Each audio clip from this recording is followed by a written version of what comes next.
అంటే జపాన్ అనేసరికి కొంచెం అపోహలు, భయాలు కూడా ఉంటాయి. అవును. అక్కడ సెటిల్ అవ్వగలుగుతామా? అక్కడ కల్చర్ ఎలా ఉంటుంది? సేఫ్టీ ఎలా ఉంటుంది?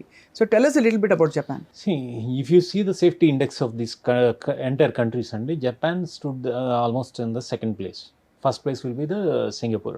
And technologically, it is a very forward country. Even America imports the technology from Japan. And even China is importing some technology from Japan. Though it is a manufacturing hub at this point of time, ఒక 10 సంవత్సరాల కిందట మనం చూస్తే made in Japan అనేది ప్రముఖంగా వినపడేది made in China కన్నా. ఈ రోజు మనం మేడ్ ఇన్ చైనాని ఎక్కువ వింటున్నాం. ఈ మేడ్ ఇన్ జపాన్ ఉద్దేశంలో కూడా మీరు చూసుకుంటే టాప్ మోస్ట్గా ఏ కంపెనీస్ అయినా తీసుకోండి, ఏ విడిభాగాలైనా తీసుకోండి, ఇప్పుడు ఈవెన్ ఇండియాలో ఉన్న మ్యానుఫ్యాక్చరింగ్ యూనిట్కి సంబంధించిన కొన్ని విడిభాగాలు కూడా అక్కడే మ్యానుఫ్యాక్చర్ అయ్యి వస్తాయండి.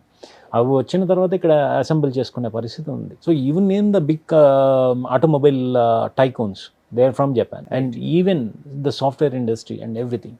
కాకపోతే ఏంటంటే మీరు అన్నట్టుగా జపనీస్ కల్చర్ అనేది క్లోజ్డ్ కల్చర్ అండి.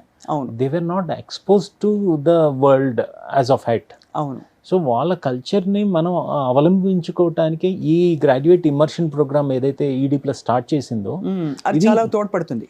అంటే మీరు ఎదుటి వ్యక్తితో ఏ విధంగా మాట్లాడాలి, ఏ విధంగా రెస్పెక్ట్ ఇవ్వాలి అనేది ఉంటుంది.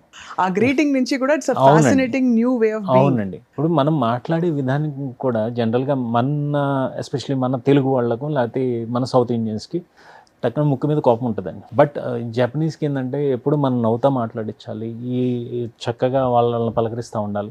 ఎప్పుడైతే దే ఫీల్ దట్ మనం వాళ్ళతో కలవలేము అని అనుకుంటున్నారో, లేదా వాళ్ళు మనతో కలవలేరు అని అనుకున్నప్పుడు దే విల్ కీప్ అసైడ్ అండి.